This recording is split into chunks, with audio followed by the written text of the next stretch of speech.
शाबाश तेरे, अगर तू शाबाश जो उसमें ऐ शाबाश है, देखा ना ये बेटा ताकत का पता चलता है। पाऊंगी नहीं साथ जोड़ो, तुम भी करो, इधर आओ। ऐ शर्क लगती ना पंजे दी, खुद ऐसे लगाता था, ऐसे ही ऊपर आ जाता था। वो बाजू ऐसे बॉडी भी बनती है लाई, इससे बॉडी भी बनती है।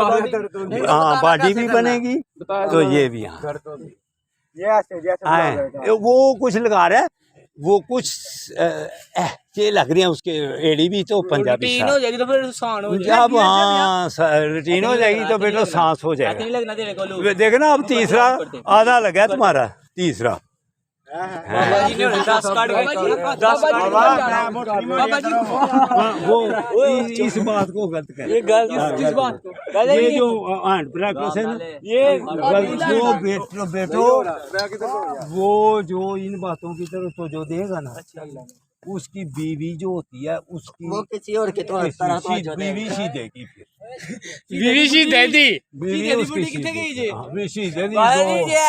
ਉਹ ਹੁਣੇ ਪ੍ਰੈਕਟਿਸ ਸ਼ੁਰੂ ਕਰ ਸੀ ਵੱਡੇ ਹੋ ਕੇ ਆ ਨਹੀਂ ਹੋਣਾ। वो बिल्कुल बेटा नफ्स तेरा हो जाता है, वो बीवी के काबल। बीवी ने कहना तू तो जिनाना है। हाँ जी बेटा, आजकल बड़ा ही हो। सुनो बात, आजकल आपकी इज्जत है घर में, क्यों? बशीर का तफैल का लड़का BA कर रहा है, BSc कर रहा है, पंजाब कॉलेज पढ़ रहा है, आजकल इज्जत है।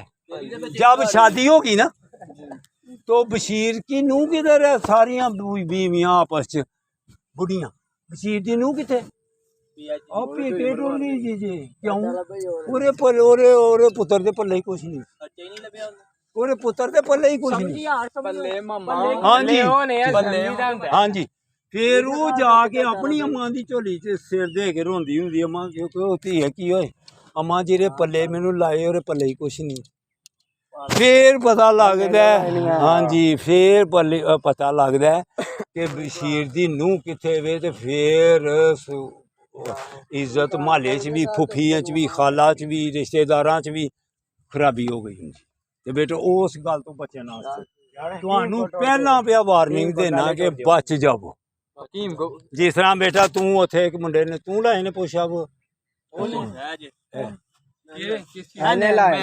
नहीं, वो जिन्हें पैर थले लाए लाए पैर, आहो उन्हें सिर्फ लाए ने, बाकी तुहाडियां चों उन्हें सिर्फ तीसरा भी जिसे लाया ते अद्धा लाया पैर, अद्धा पैर लाया। ते अगर तुसां तुहानू वर्जिशां ओह दसना खतरे तो जेहड़ियां पिछे ने, एह्दे डिगन का खतरा तो कोई है भाई? वो जेहड़ी बेटा वो भी ना ओह्दे डिगन का खतरा। हाँ जी ओह्दे बाजू टुट गया है, तो तुहानू कहना और तो बाद रही हो कहेंगे बाबे ने केड़ी वर्जिश दस दी है, ते ओह नहीं त्याग करनी, इसलिए तुहानू ओह लाने वास्ते तुहानू एक वर्जिश दस दी है। जिसले तुसीं इधर पूरे हो गए ना, जिसले एक साज तुहाडे कोल 11-15 लागे ना, फिर तुहाडे हिम्मत हो जाएगी वो भी लान दी आहिस्ता आहिस्ता। ਤੁਸੀਂ ਕਿੱਥੋਂ ਆਉਂਦੇ ਹੋ ਜੀ? मेरा ब्रिगेडी कॉलोनी च घर है।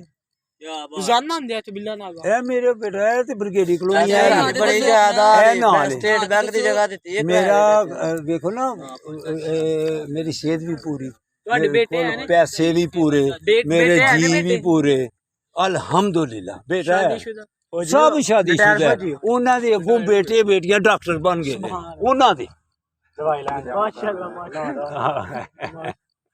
ते जेड़ा बच्चा सही तरीके नाल कहना मन लैंदा ਤੁਸੀਂ ਲੱਗਦੇ ਨਹੀਂ 74 ਸਾਲ। हाँ जी डिस्क्रिप्शन दे विच मेरियां 7 चीज़ां दे डिस्क्रिप्शन विच ਥੱਲੇ ਕੋਈ 7 चीज़ां वीडियो बनदी नहीं नहीं बनदी बनदी। कैमरा नहीं बनती।